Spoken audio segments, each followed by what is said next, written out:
السلام عليكم ورحمة الله وبركاته. اللهم صل وسلم وبارك على سيدنا محمد وعلى آله وصحبه وسلم تسليما كثيرا. قبل أي شيء اشتركوا في القناة وحطوا لايك علشان يوصلكم كل جديد بإذن الله. معانا منزل للبيع، مساحة المنزل 90 متر، منزل 4 أدوار. 4 أدوار. الدور الرابع واقف على صبة السقف، يعني 3 شقق متشطبين تشطيب سوبر لوكس.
منزل للبيع، 3 أدوار، 4 أدوار متأسفة.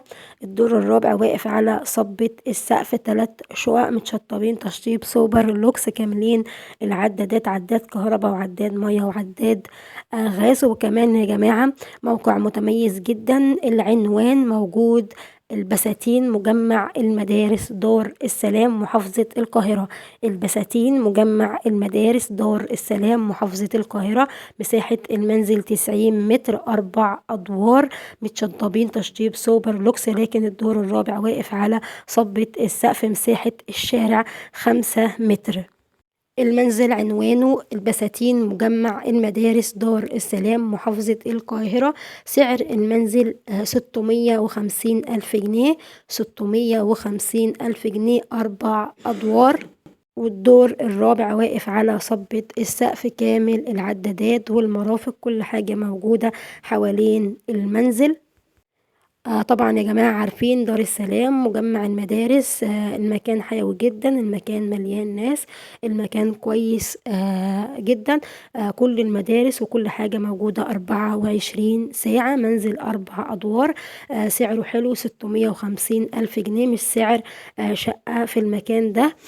احنا عارفين ان المكان ده كله بيتأجر، اكتريته قانون قديم، يعني الشقق كلها بتتأجر قانون قديم. يعني حلو جدا يا جماعة ان المنزل يكون بالسعر ده، 650 ألف جنيه. في الموقع ده في دار السلام، مجمع المدارس، طبعا البساتين، محافظة القاهرة. المنزل مساحة حلوة، كمان 4 أدوار كامل العدادات. مساحة الشارع 5 متر. سعر المنزل 650 ألف جنيه. كل حاجة يا جماعة موجودة حواليكم من مدارس وأسواق ومحلات، طبعا فاتحة 24 ساعة. ما تنسوش تسألوا طبعا على كل التفاصيل وتتأكدوا من شخصية صاحب المنزل، هل هو صاحب المنزل ولا لأ. ودايما يا جماعة خدوا معاكم محامي، لأن المحامي هيوجهكم لتفاصيل كتير ممكن تكون غايبة عنكم، زي مثلا شخصية البايع، هل المنزل عليه توكيلات، هل المنزل فيه ورثة، هل المنزل موجود في مكان فيه إزالات ولا لأ. اوعوا يا جماعة تشتروا عقار من غير ما يكون معاكم محامي، شقة أو منزل. ما تنسوش تشتركوا في القناة وتحطوا لايك علشان يوصلكم كل جديد بإذن الله. والسلام عليكم ورحمة الله وبركاته.